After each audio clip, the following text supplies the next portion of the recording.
"Sir, my mom isn't waking up." The little girl whispered. The CEO froze and said, "Take me to her." People often say the richest men are the coldest, the ones who never pause their steps for anyone. But that belief shattered the moment a trembling little girl tugged the sleeve of a stone-faced CEO and whispered, "Sir, my mom isn't waking up." In that single second, the entire world stopped for him because her eyes looked exactly like someone he once failed to save. Adrian Cole was known as the man who never broke character: sharp suit, sharp mind, sharp tongue. The billionaire CEO of Cole Enterprises didn't slow down for anything or anyone. To the world he was unshakable, untouchable, emotionless. But today, he didn't know that fate was about to remind him he was still human. A charity event was being held outside one of his company buildings. Food stalls, medical booths, volunteers everywhere.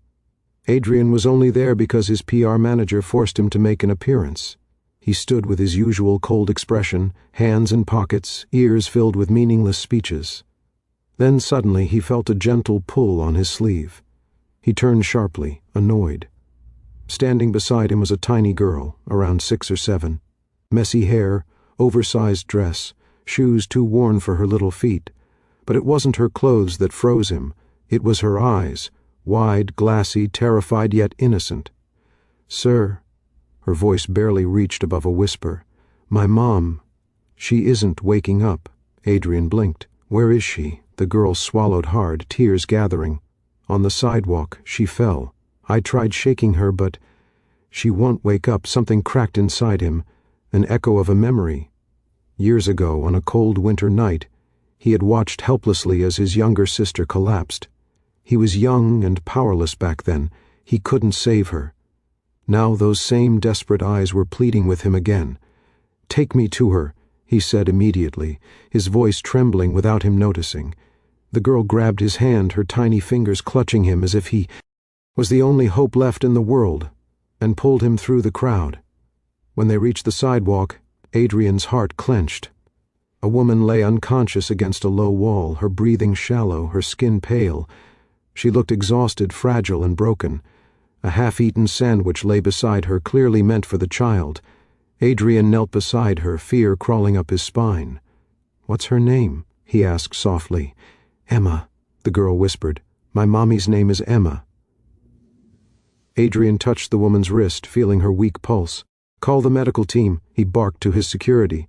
"Now!" The girl's hands shook. Adrian gently placed his hand over hers. "She's alive. I'm here now." Minutes later, paramedics rushed over. Adrian didn't leave the girl's side for a second. When they lifted Emma onto a stretcher, the child panicked. No, don't take her. Mommy, please." Adrian bent to her level. "I'm going with her," he promised. "And you're coming with me."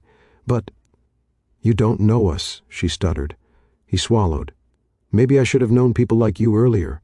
At the hospital, Adrian pulled every possible string. Doctors rushed, nurses moved fast. He covered all expenses without a second thought. Hours passed. The little girl, Lily, clung to his arm the whole time, refusing to sit anywhere else. She trusted him, simply because he showed up. When the doctor finally came out, Adrian stood immediately. "Is she going to be all right?"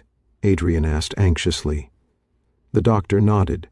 "She collapsed from exhaustion, severe malnutrition, and stress. She hasn't been taking care of herself because she's been working too much and eating too little. She'll wake up soon." Lily burst into tears of relief.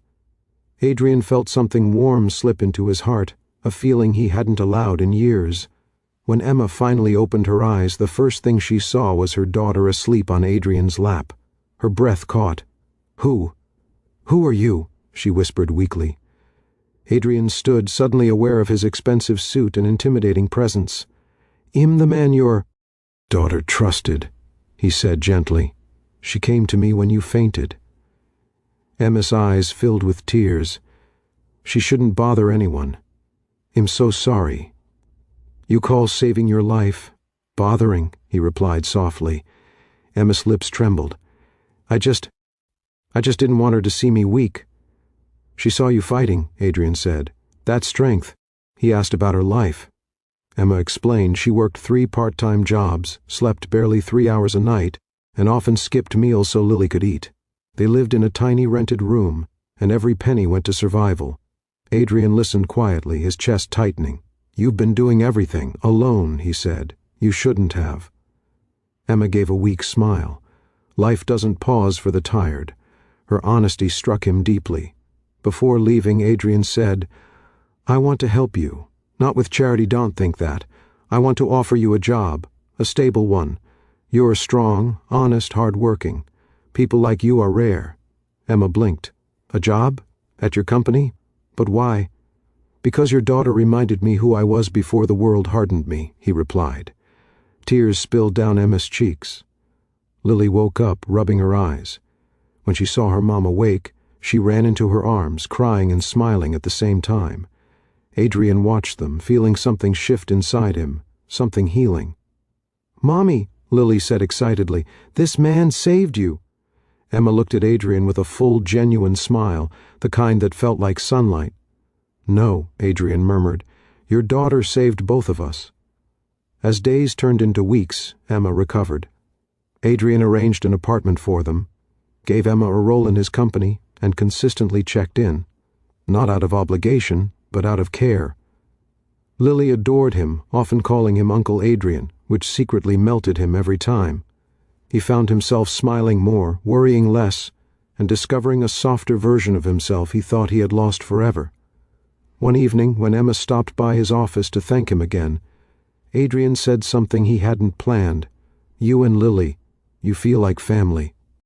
Emma's eyes softened. "Maybe that's because you chose us, long before we realized it." And for the first time in years, Adrian felt whole because a brave little girl tugged his sleeve and whispered for help. A whisper that changed all their lives forever.